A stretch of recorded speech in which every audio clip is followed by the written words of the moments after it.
श्री अर्जुन राम मेघवाल जी आपके समक्ष बजट के ऊपर अपने विचार रखेंगे। बजट जो श्रीमती निर्मला सीतारमण फाइनेंस मिनिस्टर ने अपना 7वां बजट पेश किया, इसके बारे में मोदी जी ने कहा कि नए विकसित भारत के और एक मजबूत कदम है। आदरणीय अर्जुन राम मेघवाल जी के विचार के बाद हम आपसे क्वेश्चन जो है वो पूछेंगे, लेकिन कृपया अपनी थोड़ी सी अपनी आवाज को कम करिए ताकि हम सुन पाए जो मंत्री जी के विचार है। सर। माननीय मंत्री जी,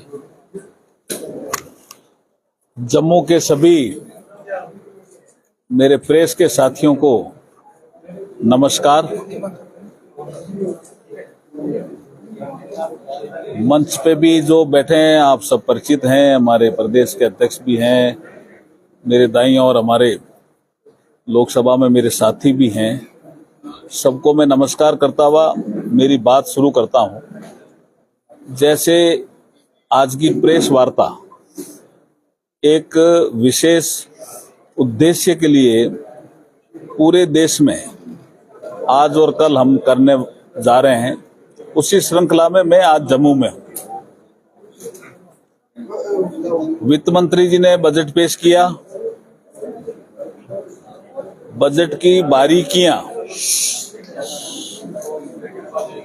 को लेकर के बहुत आर्टिकल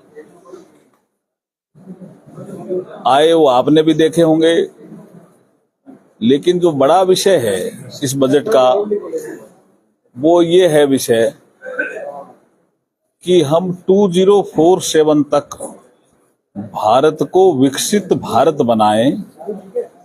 उसके लिए ये बजट नींव का काम करेगा। मजबूत नींव इस बजट में रखी है। इसमें जो यूनियन बजट है 2024 और 25 का, वो हमें दिशा दिखाता है कि हम इंफ्रास्ट्रक्चर के क्षेत्र में किस गति से चलें।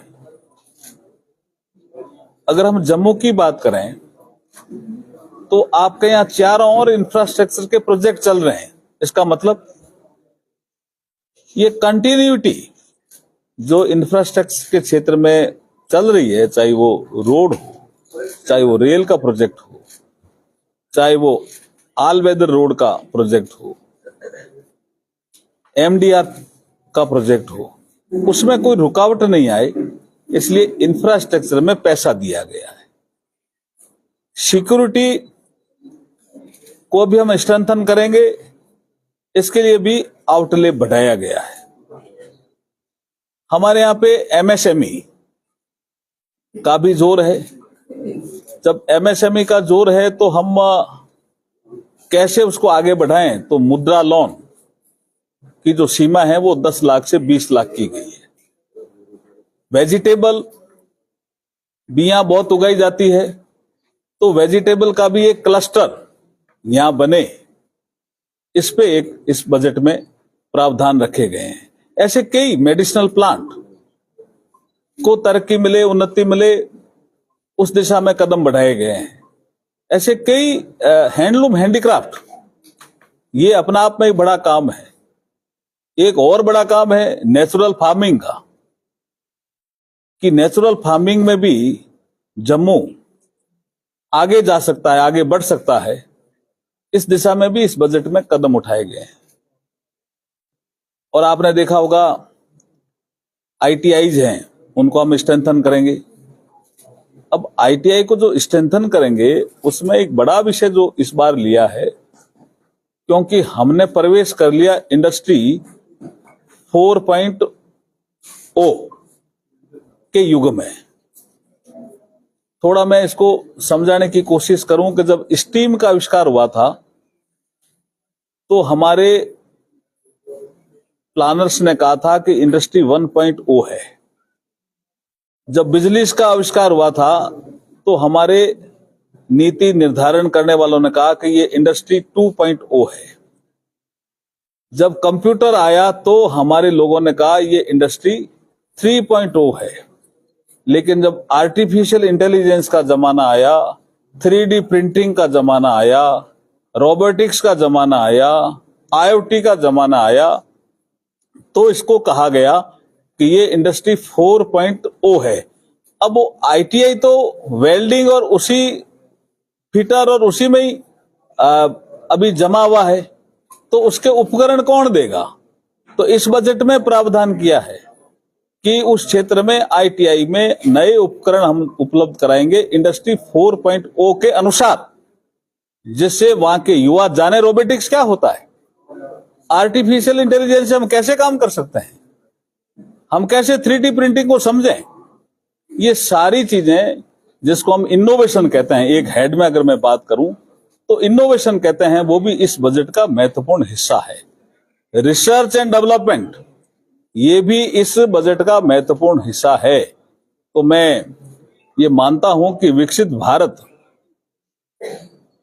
बनेगा 2047 में, उसमें जम्मू एंड कश्मीर भी विकसित बने, आगे बढ़े, हमारा सिरमौर बना रहे, इस दिशा में ये बजट है। मैं आपको बजट की कुछ बारीकियां समझाने के लिए यहाँ उपस्थित हुआ हूं। तो मुझे लगता है कि जब सवाल जवाब होंगे तो मुझे लगता है कि काफी चीजें आपके भी समझ में आएगी, कुछ चीजें हमारे भी समझ में आएगी।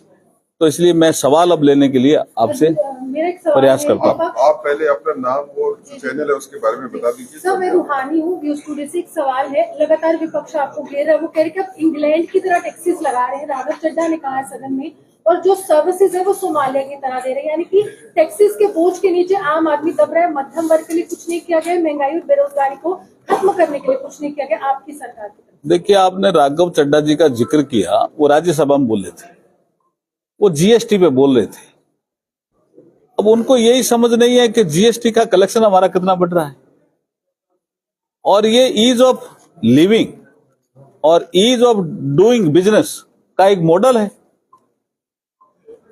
कोऑपरेटिव फेडरलिज्म का एक मॉडल है GST काउंसिल होती है, सारे राज्यों के जो हमारे वित्त मंत्री होते हैं वो उसके सदस्य होते हैं। भारत के जो वित्त मंत्री होता है वो उसकी अध्यक्षता कर रहे हैं। वो GST वो बोलते बोलते वो चीजें उदाहरण दें, वो तो आलोचना करें, उनका अलग बात है, लेकिन GST तो आप ही जानते हो कि GST कितना एक सरलीकृत आपका टैक्स का ढांचा है जो देश में खड़ा हुआ है। उसमें सर्विस सेक्टर भी बड़ा है, हमारा इंडस्ट्रियल सेक्टर भी बड़ा है। सर, मेरा नाम शुभम लंगे है, न्यूज 19 से मैं जर्नलिस्ट हूँ। आपसे सवाल ये सर, राहुल गांधी जी ने कहा ये कुर्सी बचाओ बजट है, इस पर क्या कैसे जवाब देंगे? देखिए, अब इस बजट में बिहार का उल्लेख हुआ और इस बजट में आपके आंध्र प्रदेश का भी उल्लेख हुआ। उससे वो एक झूठा नैरेटिव गढ़ने का प्रयास कर रहे हैं जो उसमें सफल नहीं होंगे। जैसे तमिलनाडु के साथी कल भी बोल रहे थे, तो मैंने कहा यूपीए के शासन में तो आप पार्टनर थे भाई। यूपीए ने जो बजट पेश किया तो 6 बार का बजट देखिए, तमिलनाडु का जिक्र नहीं किया। क्या तमिलनाडु को पैसा नहीं मिला? मैं राजस्थान से आता हूं, इस बजट में राजस्थान का जिक्र नहीं है, मतलब शब्द का। तो क्या राजस्थान को पैसा नहीं मिलेगा? PMGSY 4 जब सड़कें बनेगी, क्या राजस्थान में नहीं बनेगी? तो ये उनका एक मनगढ़ंत एक आरोप है और एक फेक नैरेटिव जो घड़ने की कोशिश उनकी पिछले चुनाव में हुई कि बीजेपी अगर आ जाएगी तो संविधान समाप्त कर देगी। अब जनता समझने लग गई कि संविधान समाप्त कोई नहीं कर सकता।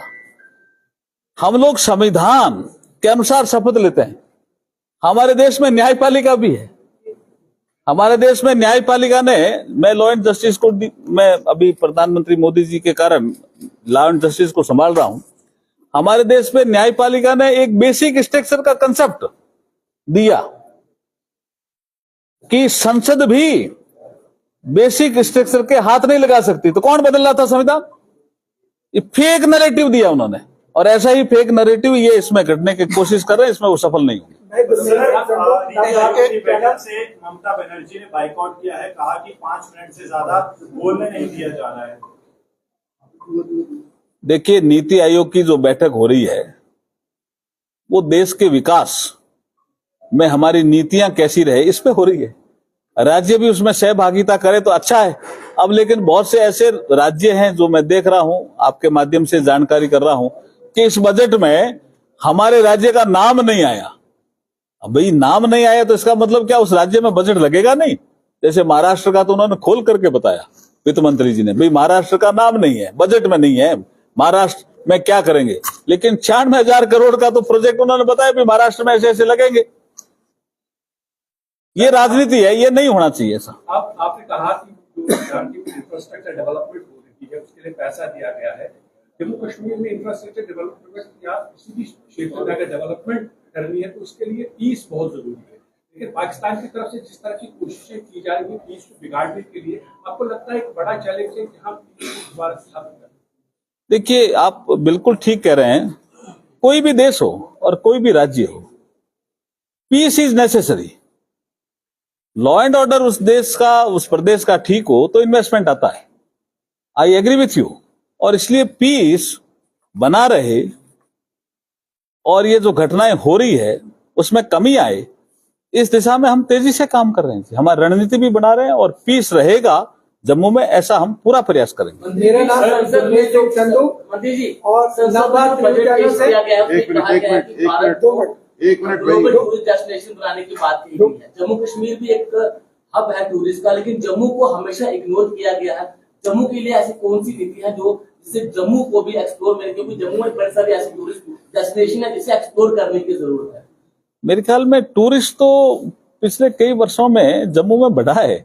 हमारे आंकड़े, मुझे लगता है कल आप बोल रहे थे लोकसभा में, शायद जम्मू कश्मीर के बजट में ही बोल रहे थे, तो ये तो डेटा दे रहे थे कि यहाँ 2 करोड़ से ज्यादा जो टूरिस्ट आए हैं, टूरिस्ट डेस्टिनेशन बने जम्मू कश्मीर। मैं सिर्फ जम्मू की बात कर रहा हूं। हाँ, जम्मू ये हमारी प्रायोरिटी है जी, ये हमारी प्रायोरिटी है।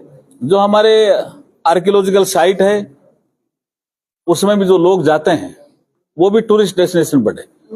उसमें कोई सुविधाएं, कोई कमी है तो उसको भी हम बढ़ाएंगे, और अगर इंफ्रास्ट्रक्चर आने जाने के रास्तों में कमी है तो उसको भी हम बढ़ाएंगे। सर, मेरा नाम गुरबेज सिंह संधू, नवभारत न्यूज चैनल से। जिस तरह से जम्मू कश्मीर के लिए बजट बढ़ा, उसमें कैपिटल एक्सपेंडिचर और रेवेन्यू एक्सपेंडिचर में बहुत ज्यादा गैप है।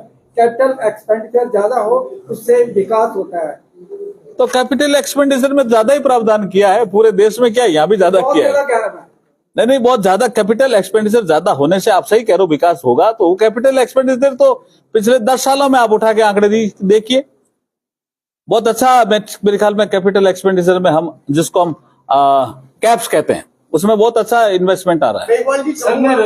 शुभम कोतवाल, पहले जनता न्यूज नेटवर्क से। सर, आपने बजट की बात की, एक जो मसला है नेशनल लॉ स्कूल, सर 2018 से देखा गया है कि बीजेपी पीडीपी की कोalition की गवर्नमेंट ने उसको असेंबली में पास कर दिया था। अभी तक बच्चे पूछ रहे हैं कि वो नेशनल लॉ स्कूल जम्मू के लिए क्यों नहीं आया, जबकि हम कश्मीर में देखते हैं सेंट्रल यूनिवर्सिटी में लॉ है, कश्मीर की यूनिवर्सिटी में लॉ है, यहाँ पे जम्मू में सिर्फ जम्मू यूनिवर्सिटी में लॉ है। तो गरीब के बच्चों को अभी भी बाहर जाना पड़ता है। आपने नेशनल लॉ यूनिवर्सिटी की बात की है, जो एनएलयू की बात की है। प्रस्ताव पेंडिंग है क्या? हुआ था विधानसभा में। चलो इस पे मैं सुनो भैया, कार्रवाई करेंगे हम, क्योंकि सर पोर्टफोलियो आप ही के पास है। अनेक कार्रवाई करेंगे। सर, मैं रजत बोल रहा हूँ जी न्यूज से। सर, इसमें पहला तो डिफेंस को लेकर आपने जिस तरह से बात की कि बजट बढ़ाया जा रहा है, हमने देखा काफी इंडिजिनियस प्रोजेक्ट जो आ रहे हैं, इक्विपमेंट्स भी आ रहे हैं, बट अभी भी जम्मू कश्मीर की जो स्थिति बनी है काफी ऐसी, आपको लगता है कुछ ऐसे कानून लाने की जरूरत है जिसमें कि ओवरग्राउंड वर्कर्स या जो लोकल सपोर्ट आतंकियों को मिल रहे है उस पर कहीं ना कहीं एक्शन हो? मेरे ख्याल में जो कानून का विषय आपने बताया, कोई अगर आप स्पेसिफिक बात करें तब तो अलग विषय है, लेकिन मैं अगर लॉ एंड जस्टिस की बात करूं ना, तो हम आपको आर्बिट्रेशन के माध्यम से, मीडिएशन के माध्यम से आपकी लाइफ को आसान करेंगे। इस दिशा में हम बढ़ रहे हैं। अर्जुन जी, अब कानून मंत्री है, यूनिफॉर्म सिविल लॉ की बात हो रही है पूरे देश में, उत्तराखंड में भी हुई है और लगातार विभिन्न राज्य कर रहे हैं, लेकिन पूरे संपूर्ण भारत में क्या ये कानून लागू होगा, कब लागू होगा, जनता जानना चाहती है। लगातार प्रचार आपके नेताओं के द्वारा किया जा रहा है। देखिए, आपने भी जिक्र किया उत्तराखंड का। इस देश में गोवा में पहले से ही यूनिफॉर्म सिविल कोड लागू है। राज्य इस दिशा में कदम बढ़ा रहे हैं, उत्तराखंड ने भी लागू करा। हमारी कॉन्स्टिट्यूंट असेंबली जब देश आजाद हुआ था तब भी इस संबंध में चर्चा हुई थी। बाबा साहब भीमराव अंबेडकर जी का जिनका हम जिक्र करते हैं, उन्होंने भी इस संबंध में कहा था कि इस दिशा में कदम बढ़ने चाहिए। और अभी लॉ कमीशन ऑफ इंडिया के पास मामला पेंडिंग है। जैसे ही रिपोर्ट आएगी निश्चित रूप से हम आपके सामने आएंगे। संपूर्ण भारत में लागू होगा। हम जैसे ही लॉ कमीशन ऑफ इंडिया की रिपोर्ट आएगी हम प्रेस करेंगे आपके सामने। Thank you. Thank you. बहुत बहुत धन्यवाद आपका।